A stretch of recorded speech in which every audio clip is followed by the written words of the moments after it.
इन्द्रिये प्रतिष्ठति।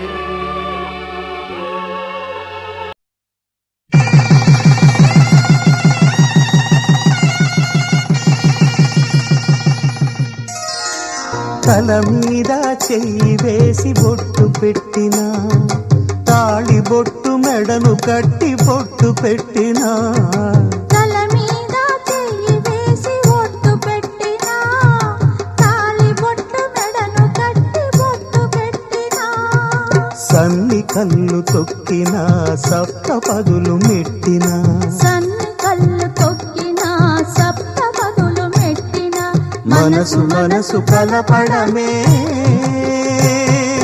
మంత్రం పరమార్థం. శ్రీరస్తు శుభమస్తు, శ్రీరస్తు శుభమస్తు.